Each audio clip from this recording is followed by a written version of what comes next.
Matthew a demandé le divorce à Anne parce qu'elle n'a pas pu lui donner de fils, mais ils vivaient toujours dans leur maison. Un jour, elle a rencontré Harry, un vieil ami de l'école, et a finalement réalisé à quel point elle était mieux sans Matthew. Des années plus tard, Anne a rencontré accidentellement son ex-mari et n'a pas pu le reconnaître. Oh mon Dieu! Harry! Si est-il tellement agréable de te voir, s'exclama Anne lorsqu'elle est tombée accidentellement sur son ancien camarade de classe dans la rue. Elle avait laissé ses 5 filles à sa mère, une pause rare pour elle, et voulait prendre une tasse de café dans les rues de Seattle. Anne, si est-il un plaisir de te voir aussi.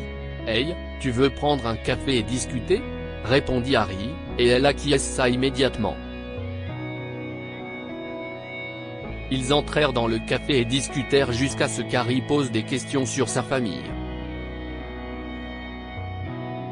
Oh, si est-il en fait un sujet compliqué, commença-t-elle. Eh bien, élever 5 enfants n'est facile pour personne, commenta Harry, la connaissant un peu grâce aux réseaux sociaux et autres. Oui, bien sûr. Si est-il difficile. Mais si est-il plus que ça, a poursuivi Anne.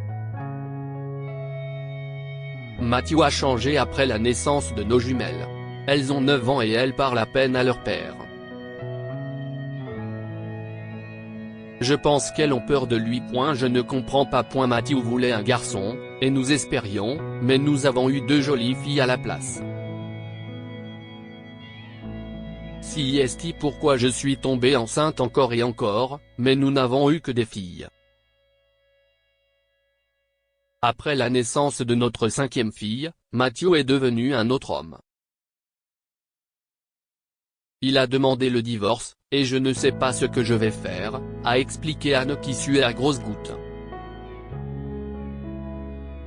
Waouh! Si est-il dur. Mais pense-y, vous êtes mieux sans lui, n'est-ce pas? Je veux dire, s'il n'a pas parlé à vos filles aînées, alors il n'aurait pas pu être un bon père pour les autres. Tu les as élevées seul, dit Harry. Il continua, et maintenant que je vis à Seattle, je pourrais t'aider. Tu pourrais emménager avec moi. Anne était stupéfaite. Elle ne s'attendait pas à une telle offre de la part d'Harry, surtout qu'ils ne s'étaient pas revus depuis des années. Mais elle savait qu'il avait toujours eu un énorme béguin pour elle, même quand ils étaient encore à l'école. Pourtant, cette offre était trop généreuse et gentille. Elle ne pouvait pas l'accepter. Elle a changé de sujet et ils ont parlé de la vie d'Harry. Ce dernier avait réussi professionnellement. Peu de temps après, les choses se sont encore aggravées pour Anna. Malgré le fait qu'elle et son mari divorçaient, ce dernier vivait toujours avec elle, tout en agissant comme s'il était célibataire. Il faisait la fête à toute heure sans tenir compte de sa famille. Il terrorisait littéralement ses filles. Anne parlait tout le temps à Harry, et ce dernier renouvelait son offre à chaque occasion. Mais quand Matthew a décidé de ramener une autre femme dans leur maison conjugale, Anne en a eu assez. Elle appela Harry, fit ses valises et quitta la maison avec toutes ses filles. Leur divorce s'est compliqué lorsqu'elle a poursuivi Matthew en justice pour récupérer leur grande maison. Bien qu'elle vive dans la maison d'Harry, son futur ex-mari ne méritait pas de garder leur grande maison. Le juge lui a accordé toutes ses demandes en tenant compte du style de vie horrible de Matthew. Il lui a même donné la garde complète sans autre forme de procès. Finalement, elle et Harry sont tombés amoureux et il a acheté une maison encore plus grande pour leur famille. Quand Anna et ses filles ont emménagé avec lui, elle a mis son ancienne maison en location. Elle avait complètement oublié Matthew et les horreurs qu'il lui avait fait subir. 1 an après avoir épousé Harry, Anne a eu un fils, Alan, qui était le plus beau garçon du monde, et il avait 5 grandes sœurs qu'il adorait. Anne n'aurait pas pu être plus heureuse. Du temps a passé, et un jour, elle est allée chercher Alan à la maternelle. Sur le chemin du retour, elle a décidé de faire un détour et d'aller au centre commercial pour acheter de nouvelles chaussures à son fils. Les filles étant occupées par leurs activités parascolaires, ils n'étaient que tous les deux. Anne n'aurait jamais imaginé qu'elle y rencontrerait Matthew. Il travaillait au magasin de Bretzel, chargé de distribuer des échantillons gratuits au centre commercial, et Alan a couru vers lui pour en demander. Alan, tu n'as pas le droit de t'éloigner de la sorte comme ça, l'a-t-elle admonesté avant d'apercevoir le regard surpris de Matthew. Anne ? Matthew ? Que fais-tu ici ? Questionna-t-elle en regardant son uniforme et le plateau de Bretzel. Cela n'avait aucun sens. Matthew était cadre dans une grande entreprise. Il gagnait beaucoup d'argent.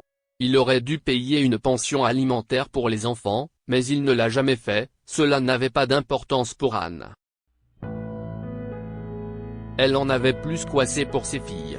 Et il ne serait pas en mesure de payer ce qui était requis avec un emploi au centre commercial.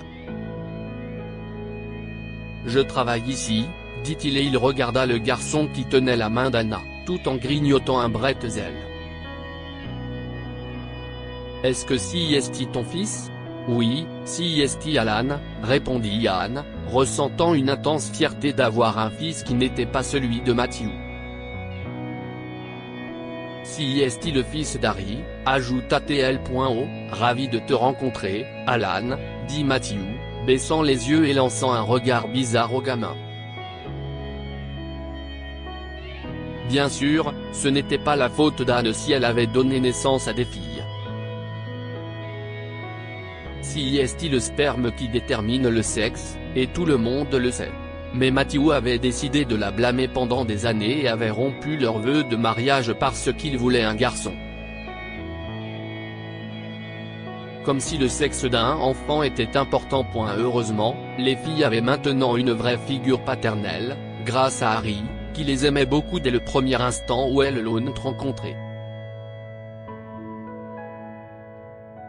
Il n'avait pas besoin de lui, et Anne n'a jamais eu à le voir. Écoute, Anne. Je ne voulais pas te demander ça maintenant. Je voulais t'emmener au café ou quelque chose comme ça. Mais je suis désespéré. J'ai tout perdu à cause de mon style de vie, et je me demandais si nous pouvions vendre notre vieille maison, demanda Matthew, la tête baissée de honte. Oh. Eh bien, il est actuellement loué. Mais je vais y réfléchir, dit Anne. Nous devons y aller maintenant. Je vais t'appeler pour la maison. Elle attrapa fermement la main d'Alan et s'éloigna de l'homme qui ne savait pas ce qu'il avait perdu. Mais elle allait être une meilleure personne que lui. Elle a finalement vendu la maison et lui a donné la moitié de sa valeur, même si légalement, elle pouvait tout garder. Mais quelque chose dans son cœur lui a dit de faire ce qu'il fallait. Finalement, Matthew a demandé à voir les filles, mais aucune d'entre elles ne voulait cela. Les jumelles étaient des adolescentes, qui ont commencé à le détester, et les autres ont suivi les traces de leur grande sœur. Matthew a cessé de poser des questions à leur sujet et a cessé d'appeler au bout d'un moment. Ils ne l'ont jamais revu. Il n'était pas de la famille. Que pouvons-nous apprendre de cette histoire ? La famille est plus que de Leyden. Matthew ne voulait pas être le père de ses enfants et Harry s'est levé pour les filles. Vous pourriez regretter vos actions. Matthew a tout perdu, y compris son travail bien rémunéré, et il était clair qu'il regrettait tout, mais il ne pouvait pas le reprendre. Partagez cette histoire avec vos amis. Cela pourrait égayer leur journée et les inspirer.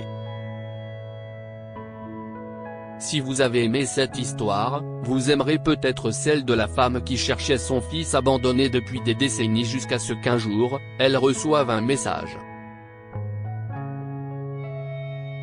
Ce récit est inspiré de l'histoire de notre lecteur et écrit par un écrivain professionnel. Toute ressemblance avec des noms ou des lieux réels est purement fortuite.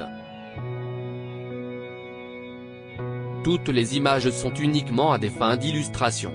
Partagez votre histoire avec nous. Peut-être que cela changera la vie de quelqu'un.